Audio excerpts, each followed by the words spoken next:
قرآن کے لغوی معنی القرآن حروف اور الفاظ کو ایک دوسرے کے ساتھ ملانے اور جمع کرنے کو کہتے ہیں۔ اہل لغت نے قرآن کے لغوی معنی میں مختلف اقوال بیان کیے ہیں۔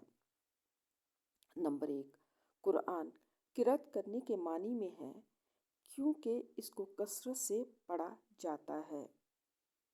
نمبر 2، قرآن قرن سے ہے بمعنی ملانا اور اس کی آیات ایک دوسرے سے ملی ہوئی ہیں، اس لیے اس کو قرآن کہتے ہیں۔ نمبر 3، قرآن جمع کرنے کے معنی میں ہے اس لیے کہ اس میں تمام سورتوں کو جمع کیا گیا ہے۔ ابن عباس نے فتح قرآن کے معنی اس پر عمل کرنے اور اس کی پیروی کرنے کے بتائے ہیں۔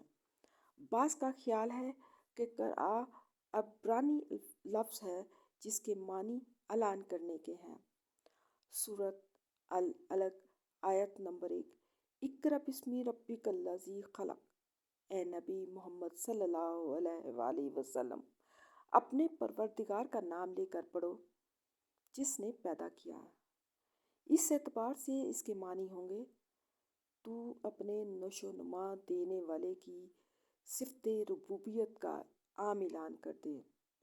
سورہ مدثر آیات 2 اور 3، قم فانذر وربک فکبر۔ محمد صلی اللہ علیہ وآلہ وسلم کھڑے ہو جاؤ، پھر ڈراؤ اور اپنے رب کی بڑائی بیان کرو۔ اللہ کی قرآن کو جمع کرنے اور محفوظ کرنے کی ذمہ داری کی وضاحت سے ظاہر ہوتا ہے کہ قرآن کریم خود رسول اللہ نے حکم باری تعالیٰ کی پیروی میں اسے اپنی زندگی ہی میں جمع و مرتب کر دیا تھا اور یہ محفوظ شکل میں وجود میں آ چکا تھا۔ لہٰذا روایات کا یہ دعویٰ صحیح نہیں کہ رسول اللہ نے اسے منتشر شکل میں چھوڑ گئے تھے اور اسے بعد میں یکجا کیا گیا تھا۔ علاوہ دیگر شواہد خود لفظ قرآن اس پر دلالت کرتا ہے کہ وہ جمع شدہ کتاب کی شکل میں تھا۔